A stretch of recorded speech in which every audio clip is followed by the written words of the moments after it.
listening to The Partially Examined Life, special episode 0, where we explain what we're doing here and why you should bother to listen to one of the full-length episodes. My name is Mark Linsenmeyer. I'm speaking to you from Madison, Wisconsin. This is Seth Paskin from Austin, Texas. This is Wes Alwyn in Boston, Massachusetts. So you might be asking yourself, with a name like Partially Examined Life, what is this podcast all about? This is a podcast about philosophy, philosophers, and philosophical texts.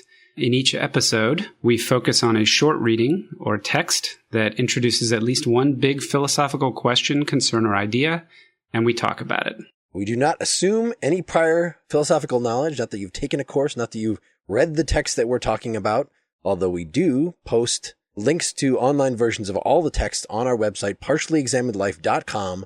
The idea is that if you are so motivated to go and do the reading beforehand, then you'll be able to reference the text and the issue we're talking about. If you don't, theoretically, we're going to try to keep the conversation jargon-free enough and gratuitous name drop free enough so that you can follow and at least make salient points without having to reference those sorts of things, so that at least it's a general discussion that can be followed. I imagine that we are more or less successful at that on any given week. Oftentimes it's very difficult to avoid, particularly if the texts themselves are referring to other philosophers, it's kind of hard to avoid at least mentioning them or discussing them. Yeah, but we'll try to give an explanation of the individual point that we're bringing up. We're referencing somebody will explain the relevant point about that author. And over time, if you listen to a bunch of these episodes, since we keep name dropping the same people like Immanuel Kant again and again, even if you've never read any Kant, you'll eventually get a clue what we're talking about. The podcast is meant to be educational, but not boring. Think about going out after school for drinks with friends to discuss what you've just been sleeping through in your class earlier in the day. Yes, this is the discussion in the dorm room, not the lecture hall. And in fact, back during the Clinton years, we were all graduate students together at the University of Texas in philosophy. So in other words, somebody admitted us to this school. We were deemed smart enough or capable enough to be in their presence. And we had these 3-hour lectures, these 3-hour seminars, and those were not nearly as fun as going out for beer with everybody afterward. And that's kind of what we're doing, reliving those good old days. Yes. However, at no point in time did we actually live together. Wes and I actually did. We were roommates. Yep. For a little time. Long time ago. Yes. And then all dropped out at some point, or career redirected, or however you want to describe it, before getting the actual PhD and making philosophy. Wes was kicked out for drugs. And No. All good and honest, not even flunking out. There was no flunking, right? We all got our master's degree. Right. So even though we were set at one point to doing this for a living, we all at some point thought, nah. And we have since had real jobs, I say in quotes, something outside of the world of philosophy, which gives us a certain objectivity about the craziness that is this self-referential edifice that is academia. So why should you bother to listen to this as opposed to actual professors spouting off things that they've prepared and lecture to thousands of people on a daily basis? We are in a position to reflect on the idiosyncrasies of the profession that we are no longer a part of. Just exactly how strange what a lot of academic philosophy is. Some of the things that philosophers talk about are just weird and are of no interest to anyone who's not a professional philosopher. Would you not agree? I would agree. Yes. I would not disagree. So we try to give the common man's perspective, because we're so just common manish, especially Wes. For professionals, there's the pressure to be professional, and there's the reluctance to improvise the way you would in a podcast like this. To have anything less than precise or less than scholarly, and I think that can kind of take the excitement out of some of it. And I think the dialogue, that's another difference. There's a difference between a lecture and then people talking things over and disagreeing sometimes and cracking jokes that may not come off.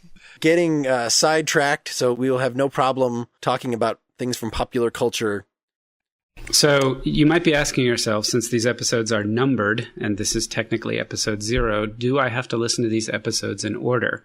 The answer to that question is no. They are intended to be atomic, or at least individual enough that you could listen to them without having listened to any of the others. However, as you might expect, we make reference in later episodes to things that are said in earlier episodes and so forth. And of course, the text that we refer to in the earlier episodes might be referenced in the later episodes. However, we also are prescient enough to refer to things in future episodes, in current episodes, often referring to them in the past tense.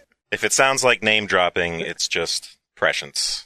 Yes, exactly. Given that we are human beings and are building upon our philosophical discursive relationship with each other and our spiritual journey as we rediscover the wonders of philosophy, it probably wouldn't hurt. If you're going to listen to them all anyway, just start at the beginning.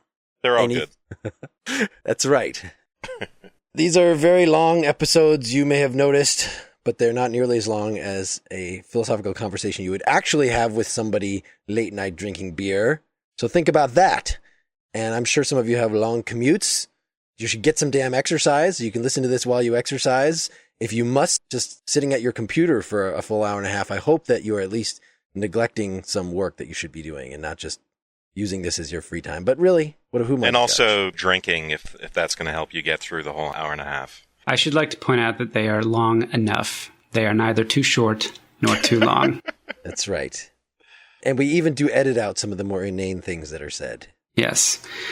So we do have a website, www.partiallyexaminedlife.com, and you can listen to the episodes directly through that website. You can also download them as MP3 files from that website, or you can subscribe to the Partially Examined Life podcast on iTunes and download them to your Apple-approved device.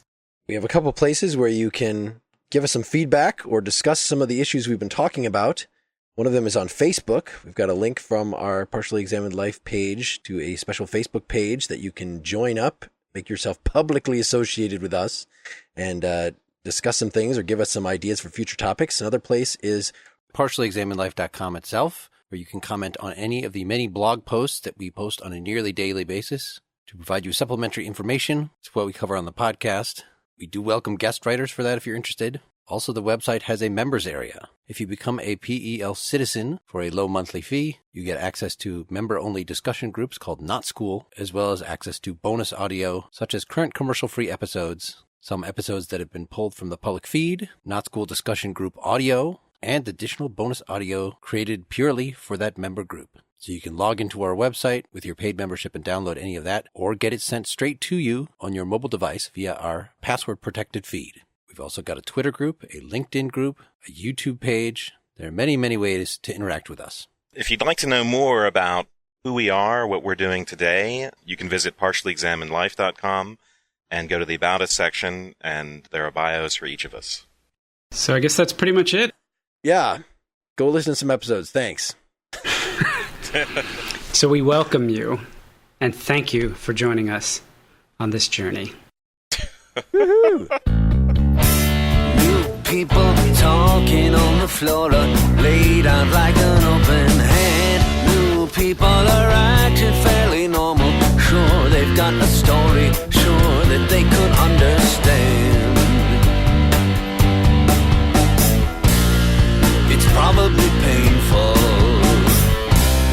It's probably rude. New people, they offer their attention, maybe for the afternoon. New people, they often fail to mention that they must be going, that they got it going soon. They're probably paid for. You probably lose. Few people really get to know you, really get to understand. Most people in lots of coexistence, not that you're insistent, not that you would make demands. They're probably famous. You probably knew.